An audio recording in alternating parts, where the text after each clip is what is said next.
ফ্যাসিবাদী ব্যবস্থার বিলোপ এবং নতুন রাজনৈতিক বন্দোবস্তের জন্য আত্মপ্রকাশ করেছে ছাত্র জনতার প্ল্যাটফর্ম জাতীয় নাগরিক কমিটি।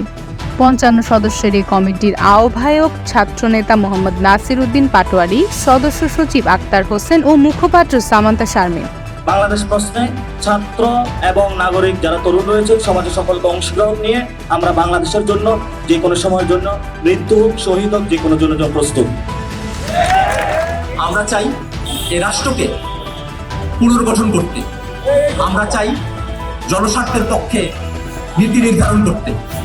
৯ সেপ্টেম্বর বিকালে ঢাকা কেন্দ্রীয় শহীদ মিনারে এই ঘোষণা দেয়া হয়। এদিন শহীদ মিনারে প্রথমেই শহীদ পরিবারের সদস্যরা তুলে ধরেন তাদের স্বজন হারানোর বেদনাদায়ক স্মৃতি। সবাই বুক ভরে নিঃশ্বাস নিচ্ছেন, কিন্তু আমি বুক ভরে নিঃশ্বাস নিতে পারি না।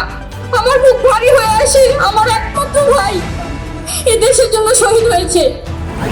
সরকার পদত্যাগের পর আমার মামা পুলিশের গুলিবিদ্ধ হয়ে মারা যান। ওনাকে অনেক জঘন্যভাবে মারা হয়।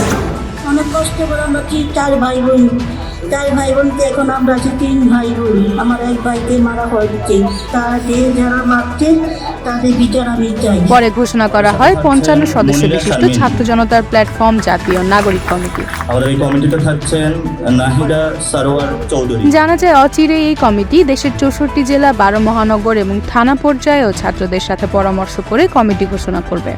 রাষ্ট্রের সংস্কারে সকলকে নিয়ে কাজ করতে চায়, এখনই তাদের কোনো রাজনৈতিক দল গঠনের চিন্তা ভাবনা নেই। তরুণদের নিয়ে কমিটি গঠন করে তারা নিজেদের জায়গা থেকে কাজ করে যাবে। আন্দোলনে বিশেষ অবদান রাখার সুবাদে দলে রাখা হয়েছে আইনজীবী মঞ্জুর আল মতিন এবং কন্টেন্ট ক্রিয়েটর সালমান মুক্তাদিরকে। এছাড়াও রয়েছে আন্দোলনের শহীদ পরিবারের 2 জন সদস্য।